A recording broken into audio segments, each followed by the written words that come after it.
So heads up to all the small business owners. The federal government has a program in place right now to reimburse small businesses for keeping employees on during the pandemic.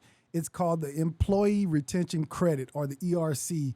If you qualify, you can get up to $26,000 for every employee you kept on the payroll in 2020 and 2021. The bad news is, of course, that the IRS process is not easy. That's where Lendio comes in. If you visit lendio.com/tap-in, you can see if you qualify and get extra help filling out the ERC application. There's a ton that goes into it, but Lendio makes the process easier. So grab your payroll records, grab your little snack, pull all your payroll stuff up and apply now. The average qualifying business gets a refund over $70,000. Time is running out. The first part of the federal stimulus program expires early next year. So don't wait. Visit Lendio, lendio.com/tap-in to learn more. That's Lendio, lendio.com/tap-in. Now let's get the show started. Man, I got a special guest in the building, man. I have quickly became a fan of this gentleman.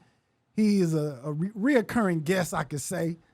Mr. Jayson Lyric in the building. What's happening, man? Real, man. We had to run it back. Yes, sir. How you been, man? I'm good, man.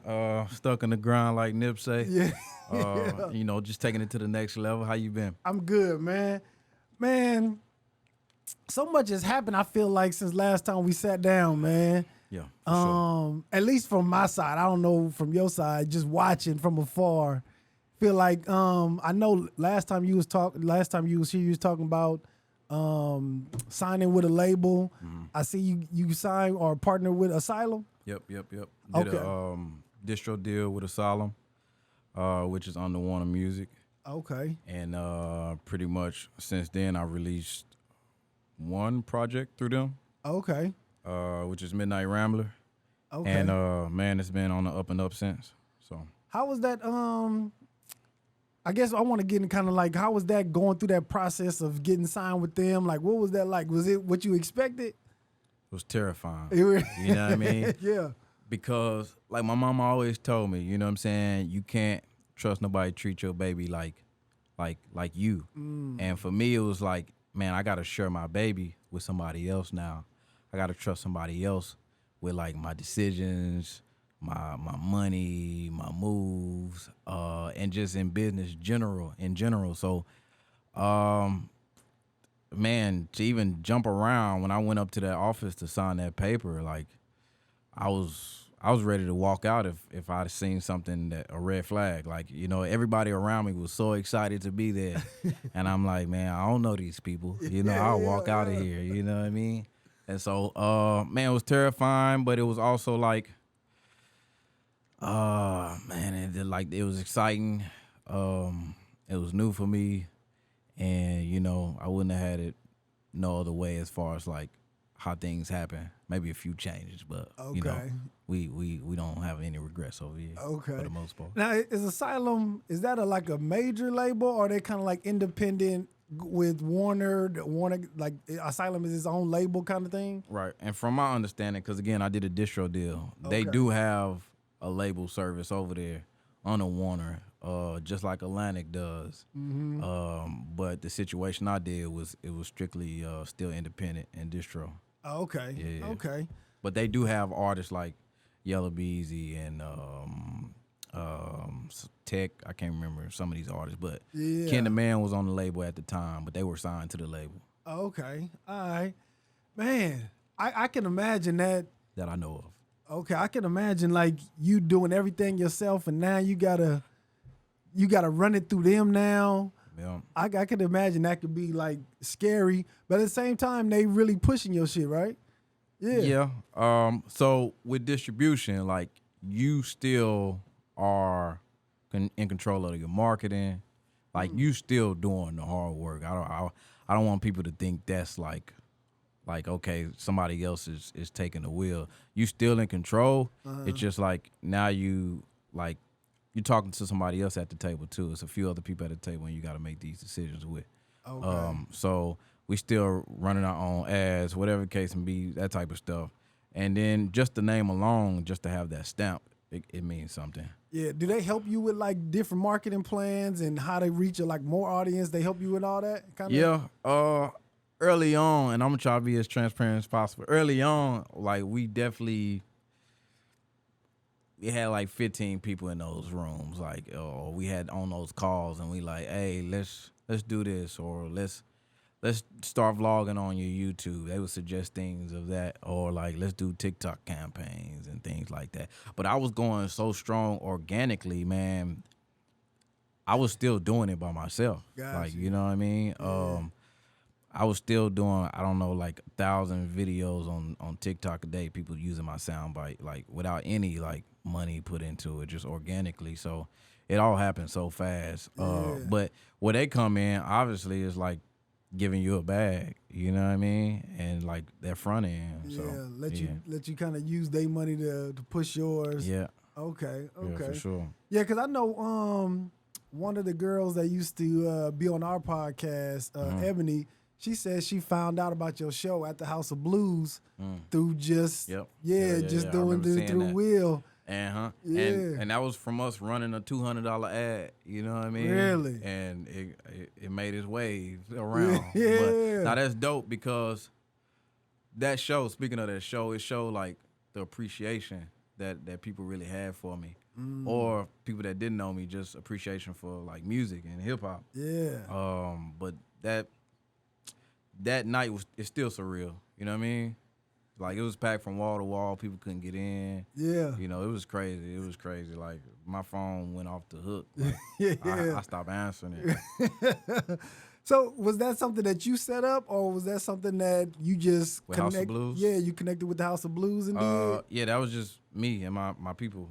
Yeah. I wonder, can you get something like signed, like where you could do it, like have it consistently, like every year, do something, and then let it organically grow so you can get into that the other room? Would that be?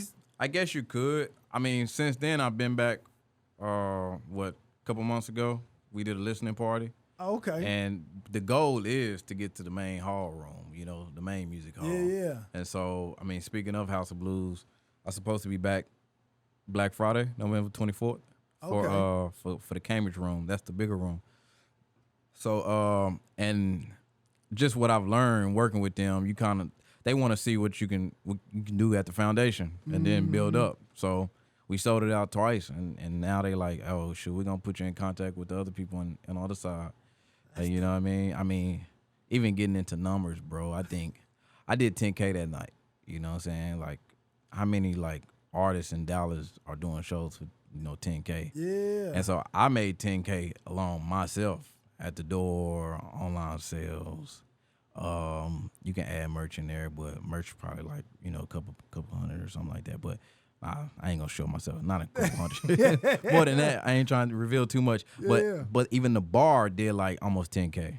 So that was like a 20K night. Yeah. So yeah, they want me to come back. Yeah. That's dope, man. Yeah. How does it feel to get for that response from the people? How does that feel for you? Like my hard work is like paying off, or it's like now y'all starting to recognize, you know what I mean, my talent, and how does it feel for you? I have to say I doubted myself. You know? Really? Yeah, that was my very first show throwing myself. Like, so for me, it was like a kick in the face. Like, why haven't you been throwing your own shows? Yeah. You know what I mean? You waiting to get booked here and there, and then when they do want to book you, it's for like bare minimum. It's like, nah, just throw your own shit, Jayson. So like for me, as the perfectionist I am, I'm like, I've been doing it wrong. You know what I mean? But yeah, just speaking on like, I don't know, back to the appreciation, like seeing everybody there. Of course, nerves was crazy. Like I sat backstage for like 2 hours. Like before or after? Oh, okay. I got to the venue at like 5 o'clock. Did sound check. Went to the back room at 7 o'clock, and I didn't come out until 9:30 or whatever time it was. Like that's just how I am. You know what I'm saying? I don't want to go get no food or nothing. I'm sitting here. I'm preparing. And so for me, when I left that room, it was empty. You know what I'm saying? Because I did sound check. I came back, it was packed. Like it was lights everywhere. And so, I'm walking out. I'm like, damn, for me, you know what I'm saying? But I'm telling myself, hey, if you can't like seize this moment, this ain't for you. And so like I switched on, like, you know what I'm saying? I was Jayson Lyric in that moment. Yeah, that's dope, man. That's dope. That's dope. I know, because I know last time that you were here, we was talking about how, you don't really be feeling like you be getting in love now. For sure. And now it's starting to switch. You know what I mean? So I know that feeling gotta feel good. Yeah. It gotta feel good. Man, it's crazy. I get that all the time. Like, how do you feel? Honestly, I feel like niggas is late to the party. You know what I'm saying? So I'm looking at people like, you should have been like coming to my shows. Or you should have been like, you know what I'm saying? So for me, because I know what I'm capable of, I know who I am, in and out. And so it's like, I'm never really like super amazed about what's going on. I'm really like, where y'all been? And this ain't nothing, because like the vision I got is like 400 people, man. I see, 20,000, 50,000. So I'm ready to get to that level. Yeah. So it's more so like, shit, I got work to do. Have you been in contact with any of like the festivals to try to get on any kind of festivals or anything like that? So that's kind of what we're doing now. Okay. But, with festivals, you pretty much just got to show proof of like what you done in the past. Oh, okay. So because I didn't really have like my own shows I threw, or people wasn't booking like that in Dallas, but now I have proof that, you know what I'm saying, I can sell out this, I can do a bar minimum and go above and beyond, I can sell merch, and you know what I'm saying? Yeah. So right now that's what the management company is working on, like getting ready for next year's festivals, because these festivals are already like taken care Booked of up, in the next 6 yeah. months. You really gotta prepare for those a year in advance. Got you. And so that's the next goal, to like festivals, touring, stuff like that. You know what I mean? It's always amazing to me to just see people just evolve and blow up right in front of your face. You know what I mean? Yeah. For me, it's like, man, I remember just finding you on Instagram. You know what I'm saying? Just scrolling Instagram and finding you on here, and now to see like you becoming like a celebrity. Have that part hit? Like you all For me? Yeah. Yeah. But again, I'm kind of used to it. But then it's also like levels to it too, right? So even when I got off stage today, a girl walking up and be like, hey, you didn't perform my song. And I'm like, damn. So I got people out there not even satisfied with the songs I got. They want to hear like they favorites, you know what I'm saying? But just a random girl. So it's just like, we really in the shit now more than ever. I was just asking my guy, like, how does it feel for you, like from your perspective? And he's like, man, I've been to you with shows where it's like a handful of people. I've been to you where it's like 5,000. So, man, I feel like we still taking it in. We don't even know the history that we making like currently, and it probably won't hit us till like down the road. Like, nah, we just did that. We just went back to the neighborhood that I grew up in, and it's like 12-year-old girls running up to me saying I ain't do their song. You know what I'm saying? You know what I mean? Yeah. I feel like these is moments I would look back and like how Hov would come back to the neighborhood and do shit. Like, we remember those times. Yeah. Okay. Do you feel like any pressure to like follow up? For sure. You do? For sure.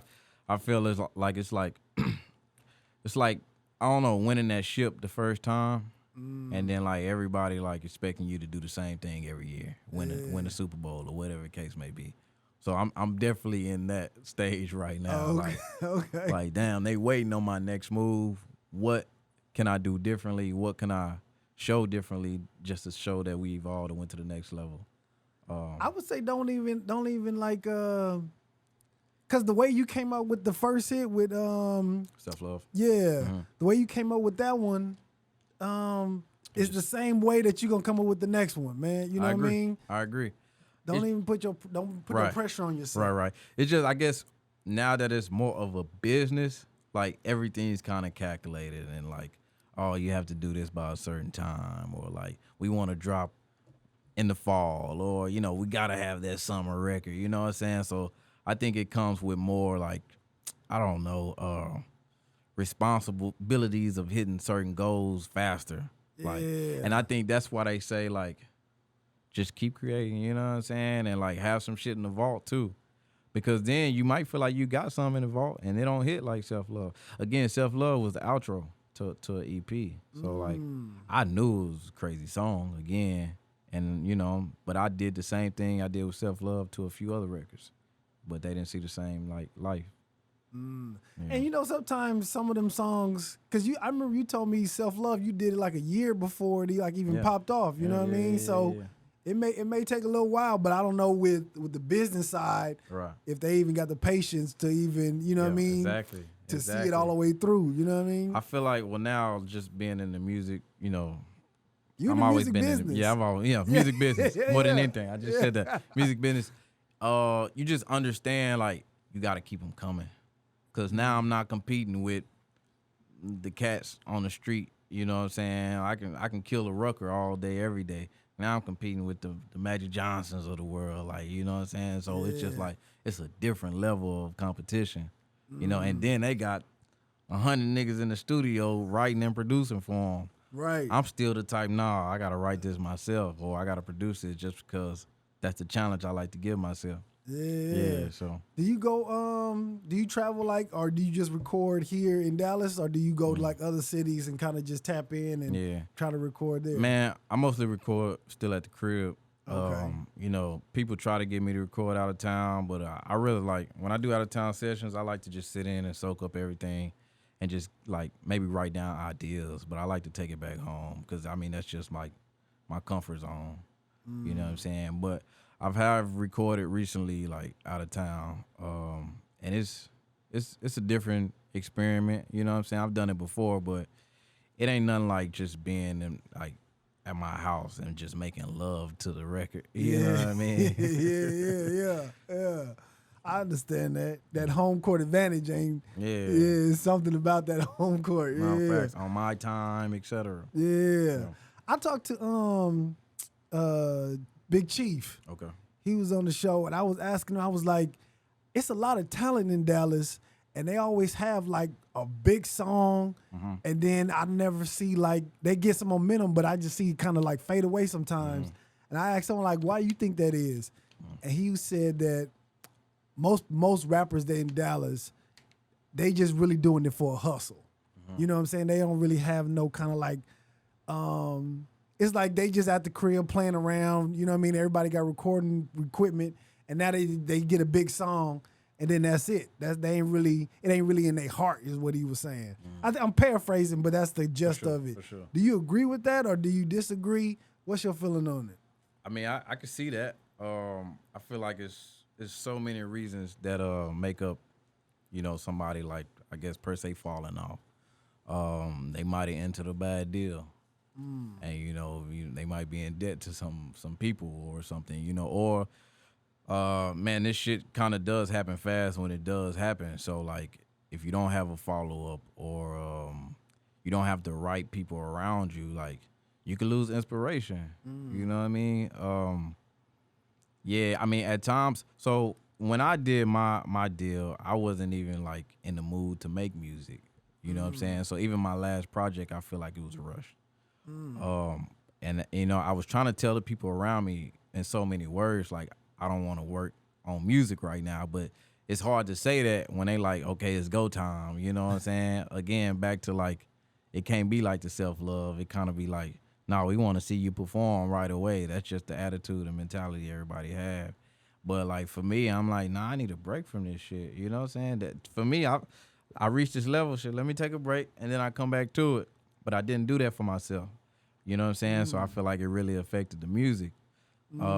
So even now, I've took like longer breaks than ever. You know what I'm saying? I'm still trying to find like inspiration.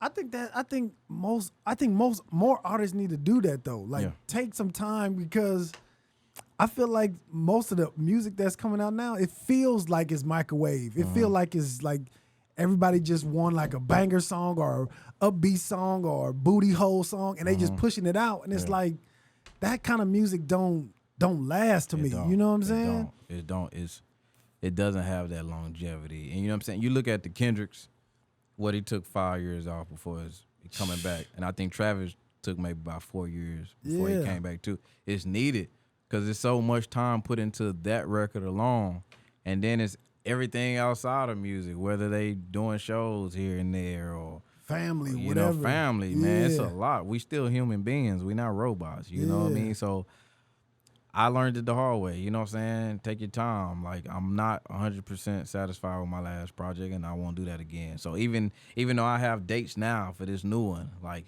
if it's not right or I feel like, you know, I need to put more time into it, then that's what I'm going to do. I'm going to fall back from it. You know what I mean? And that's just the type of artist I am. I feel like true artists, that's how they operate. You know what I'm saying? Whether you painting, etc. I know great artists that paint and they like, man, I haven't made a painting in a year. But I'm like, man, nigga, you dope as hell. Right. But they want to make sure they at their truest form when they creating. And I feel it. Yeah. Man, I always think about that, especially when most, because I know a lot of I interview a lot of people that's on the come up, right? Yeah. You know what I'm saying? They just want they deal. They just want to get signed. They just ready to pop off. But I don't think they ever look at it like when they give you that money, they ready for that music to come out in 3 months, 6 like, months. what You else know you what I'm got? saying? Yeah. They ready for that. But I don't think most artists even think about that. Like, damn, I gotta do something else. I didn't spend all my time making this one to get me the bag. And now I'm done. I just shot my gun. Now you need something else. They ready for something else. You know what I mean? And for me, it was a struggle because self-love, obviously, it wasn't like any of my other records. So now I'm like, that's how I reel the people in. I kind of got to stay somewhere in that realm. So I was struggling, like, who am I catering to? You know what I mean? Because I'm more than just, like, that type of record. You know what I'm saying? I feel I'm super diverse. So for me, I was struggling, like, damn, be rappy, be more singy, be more melodic, more love, motivational. And you know what I'm saying? That plays a part too, because obviously the labels, they like, shit, we need another one of those. You know what I mean? And so I think that also play in the artist. Maybe the song that popped was like just one personality of theirs. You know what I'm saying? They can't make that song again, or like not in the mood to make that song again. Yeah. Okay. And I shout out to my boy Dre, man. He directed y'all video, the Self Love. Dre. Yeah. LaDon, Yeah, for sure. that's Okay. my boy, man. Bet. Yeah. He had me do some voiceover work for Jumpman. Really? Like an infomercial thing. So he always shoot them little opportunities to me. Yeah. How did you meet Dre? Heads up, small business owners. The ERC is a federal program designed to give you money for keeping the economy going during the pandemic. And with Lendio, it's easy to find out if you're eligible. If you qualify, you can get up to $26,000 for every employee you kept on your payroll in 2020 and 2021. This federal stimulus money won't last forever, so don't wait. Visit lendio.com/tap-in to learn more. That's lendio.com/TAPN. Okay? There's a link in the description. Click on the link in the description. Now back to the show. Man, one of my close partners, Scott P, Ron J. I needed videography work, and we went out to LA and we met with Dre. I think the first video we did was no edits. That was like 2019. And it's like, shoot, that was like my first movie. And I was like, man, I want to work with this guy every time. Dre got an eye, boy. Yeah, he got an eye, professional. He gonna bring out the whole setup, full production, you know what I mean? And it's gonna look the part. Yeah. Y'all shot that in LA? Which one? The Self-Love? Yeah, we shot that in LA. Okay. Yeah. We shot that in LA. Man, that's dope, man. Yeah, I hit him up, and that was the first video I did after signing. Okay. Yeah. Okay. Yeah, man. And so I kind of want to shift gears a little bit, man. Yep. This is the 50th year of hip hop, man. Yep. What does that mean to you? Like, what does that mean, 50th year of hip hop? That shit sound crazy to me. Nah, that's crazy. I guess when you look at it compared to other genres, it's a baby, you know? But also look how far it's come. I feel like hip hop, you know, and whether people agree or not, is turning into like pop. You know what I mean? Pop records, like, cause now it's like it's more gimmicky than ever, or it's like people are making songs that ain't even their lifestyle, you know, and I feel like that's what pop is. It's just like, let's make a hot song. Right. You know what I mean? But not to say it's a bad thing. I just think that's where it's at now. And I mean, I look at every wave that came through here, and where I got my first like real taste of rap music, and how the game has changed. A lot has changed. All my rappers are old. Yeah. You know what I'm saying? I'm arguing with the younger generation, like who the GOAT of this and who, you know what I'm saying? But you know, different times, different GOATs. You know what I mean? You know, I was thinking about this the other day when I was thinking about you on this conversation. I remember, I don't know how old you are, but I remember when hip hop felt new. Like it felt like it was like fresh. Yeah. Like when you would see something, you could tell like it was new. And I was thinking, I wonder if Jayson, do you feel like we ever gonna get that feeling of like, I don't know, you probably not old enough to remember like when Yo MTV Raps came on, when 106 Apart first came on, you know what I mean? Like all these new things where we were being introduced to new people and being introduced, like, do you think we'll ever get that again? 'Cause I don't feel like, I don't see that now. Yeah. And maybe because I'm just kind of out the loop a little bit, but I don't feel like we have like new things that are popping up Right. in hip hop or in music, or, you know what I mean? So I think I still get that feeling from certain artists. You know, Okay. when Kendrick dropped, like, you can never expect the same, you know, I guess rollout he did from the last one. His visuals are gonna be totally different. They're gonna be like short films. You know what I mean? I still get that from Kendrick.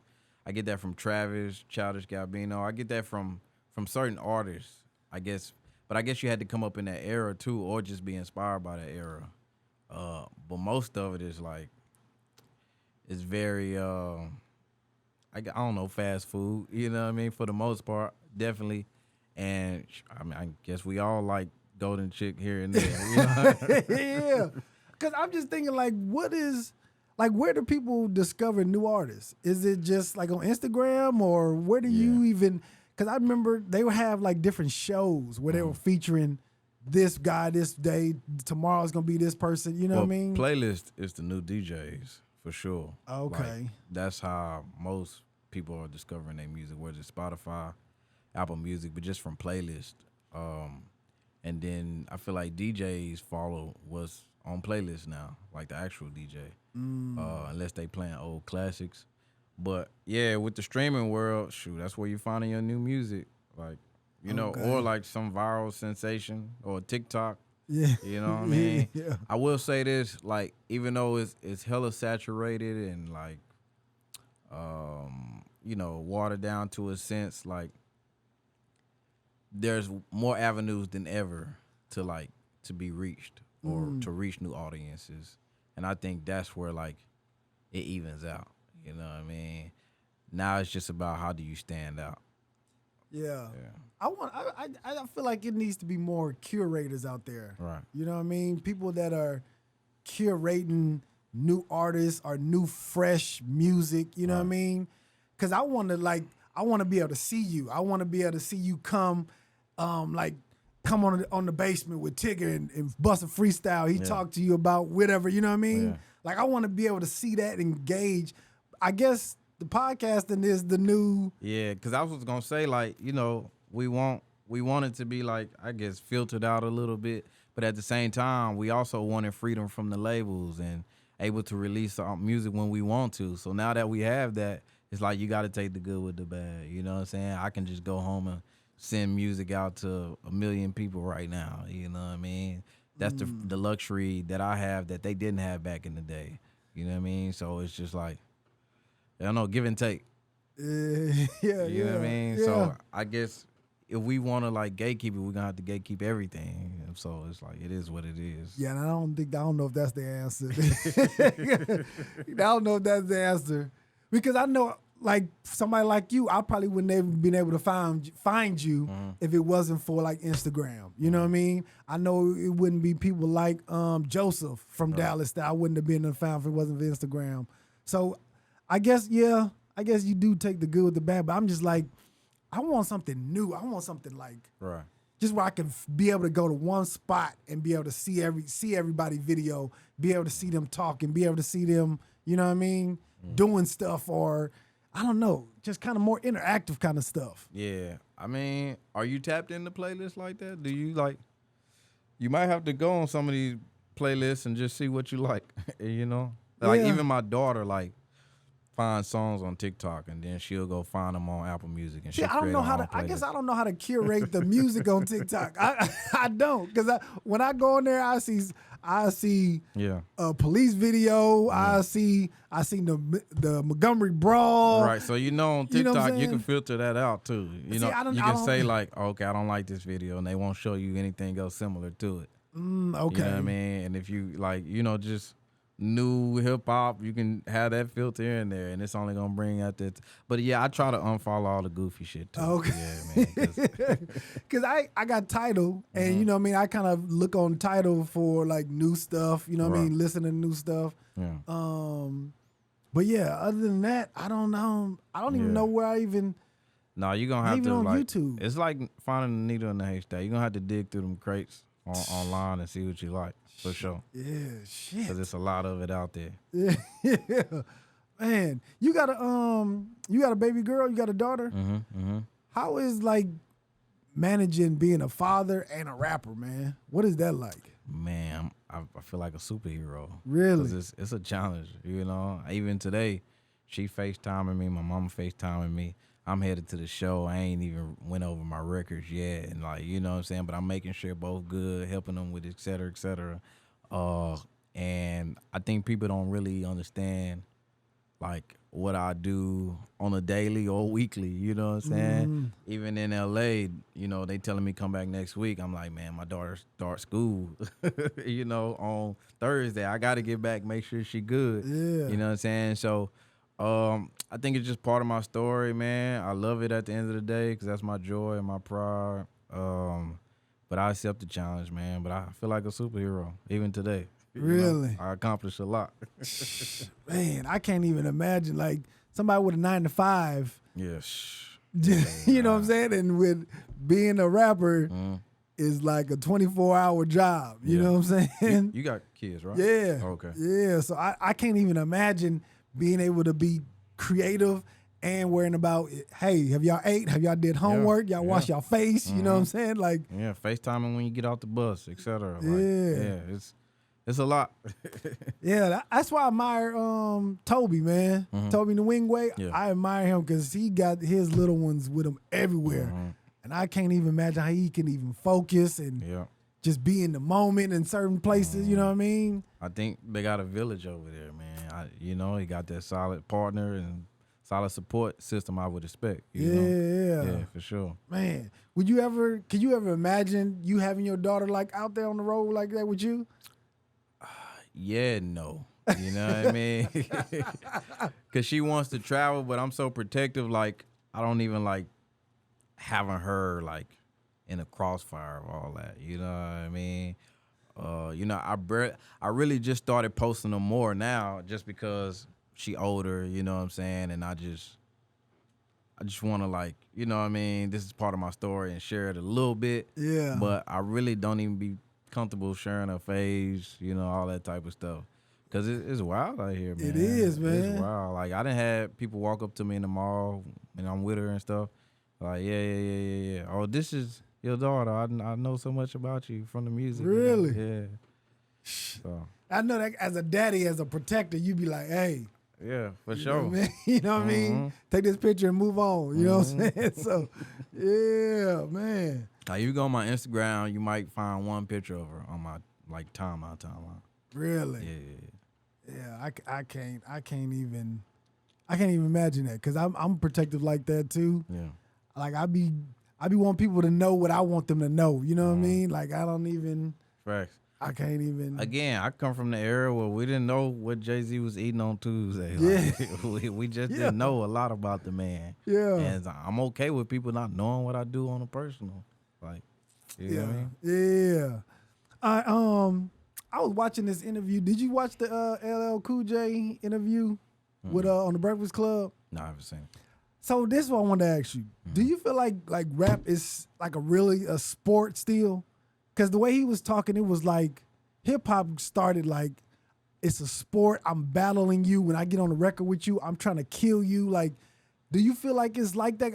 I feel like more of it is more kind of like, oh yeah, this my boy. We finna just collab. You know what I mean? It ain't really like competition no more. Yeah. You know what I mean? It might look friendly, but they all competing with each other for sure. Like still, like you know. Is it like known competition or is it just like kind of like? Well, now it's probably like under the table. Like you don't even know this dude competing with you. For real. For real. Yeah. Them the ones you gotta watch for. Yeah. But nah, I feel like it's still highly competitive. You know what I mean? Some people don't care, but cause it's all stats at the end of the day too. Like I was working with a producer, right? And been Grammy nominated and everything. But he was like, man, people be always coming to him about all his accomplishments. And he was like, I ain't got 10 number ones. You know what I'm saying? But like he still feel like, and he got a lot of success. And he feel like he ain't there not because of somebody, but somebody else got all these number ones. He want to do the same thing. So, and I just feel like, you know, we never satisfied on that level. Like once you get there and you know that's what really matters, people can talk all that, you know, dropping crazy albums and I had live bass instrumentation on this record, but all that matters is like them singles, man. How well them singles is doing. Like are they charting, et cetera. Like how many awards they win. That's what really matters because that's what gets you through certain doors and to the next level. You know what I mean? So back to, you know, doing it again, having another self-love. That's where the pressure comes in, you know what I mean? Because it's like, hasn't went gold yet, you know? And then after that, when is it going to go platinum, et cetera? Dang. Yeah. Yeah, see, I guess that's why people get frustrated with the music business because it just becomes about numbers then. That's literally what it is. Yeah. You know what I mean? And then understanding when you get to these labels, shoot, you still might not be a priority, you know, because they got 15 artists over there. And, of course, they're going to put him on Genius before you or et cetera, like, you know, put you on. All right, even back to playlists. I know I'm jumping around. No, go ahead. So labels might have a slot on big playlists, right? Slot or two. And what artists you think they're going to put from their label on that playlist? Who's ever, like, bigger priority. You know what I'm saying? So it's like you still got to work your way up even when you get to the next level. And just understand that a lot of that is paid for. So, you know. You said it's paid for? Yeah, those spots. Really? Yeah, for sure. For sure. Okay. Yeah. Because I just thought, and this is my ignorance, I just thought the label, they have, you know, certain relationships with different platforms. Right. And they saying, hey, here's 50,000, put them on top of the list. You know what I mean? Here's whatever. And they do that throughout all of the different platforms to make sure that, you know, their artists kind of get bumped up and people start discovering them people, fans. They become fans of those artists on their own. That's not how it works. I mean, that's still paid for though. Like, you know? Like, yeah. But sometimes it's just a relationship or a call away. But it's gonna get paid somehow, some way. You know? No. So I know the money comes in. I know, I know that comes in. But I was thinking more so was like, hey, like let's say if a Kanye is coming out, right? He got a bigger bag, so yeah. Everybody that's trying to get, if you're trying to get number one, number two, you probably ain't gonna get it because Kanye will come with the big bag to get that. Yeah. Okay, cool. But like if nothing is happening, I got 50,000 to spread out over a couple of different platforms. Make sure my artists kind of get up on the rank. But you said that they only have like 2 slots on just each an platform. Example. Okay, like, you know what I'm saying? So I guess when I had dropped, you know what I'm saying? But there's other artists on the label that's like more priority. and they might have made Apple Music front page or something. You know, mine didn't. So it's just like those type of situations. Yeah. Okay.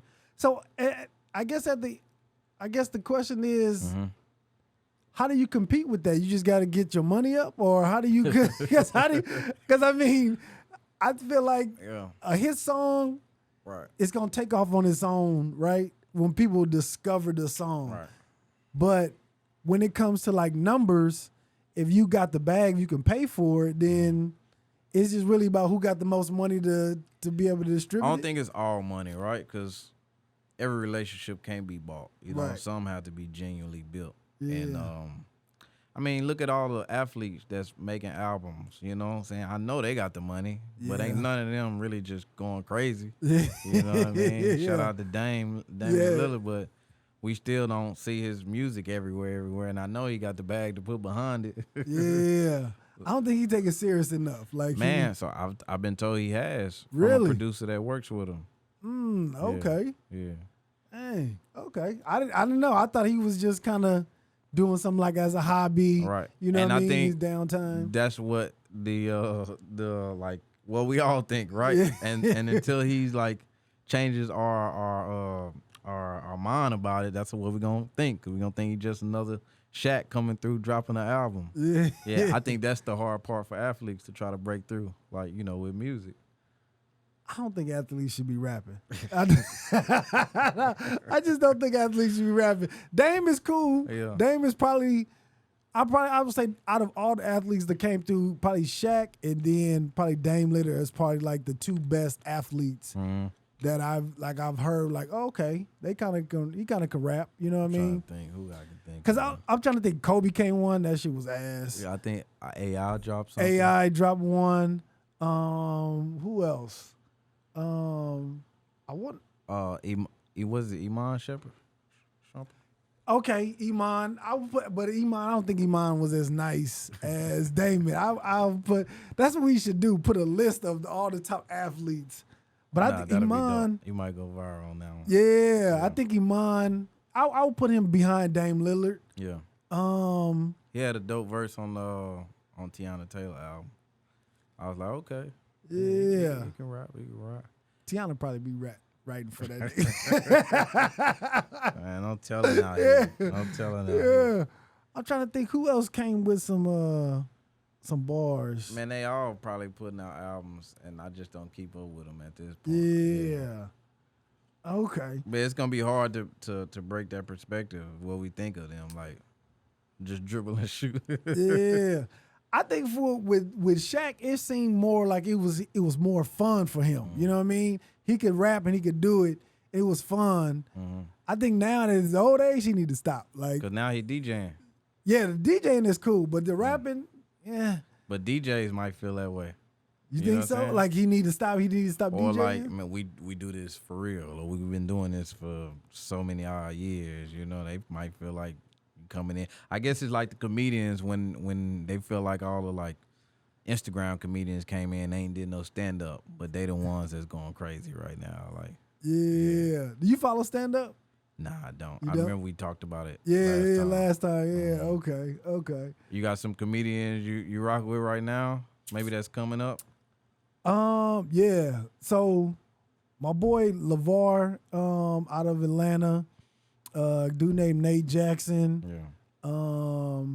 I don't know. You know Tony Baker. Tony Baker is probably like already kind of. Yeah. He's kind of already kind of out there. Who else? Who else did I follow? You know Ali Sadiq from Houston. Yeah, Ali. Ali is like he's like a veteran though. Right. I'm trying to think who are like some other up and coming. That I can think of in Dallas, like the Bubba Cat. You follow him? Bubba Cat. Nah, I'm just saying. Bubba? Yeah. No, I don't know. That he's saying trash. Yeah, him. I haven't seen him do stand up though. Okay, I haven't either. Yeah, I haven't seen him do stand up. Yeah. Richie Fontaine, that's the homie. He getting I heard off. that name for. Yeah, he pretty popping too. Sure, I feel like he touring right now doing a lot of comedy. Yeah, and he going crazy. That's what's up. That's what's up. All right. I had one more question for you, man. I know we talked about the LL. What producers, man, that you would want to work with, man? Hit Boy, Hit Maker.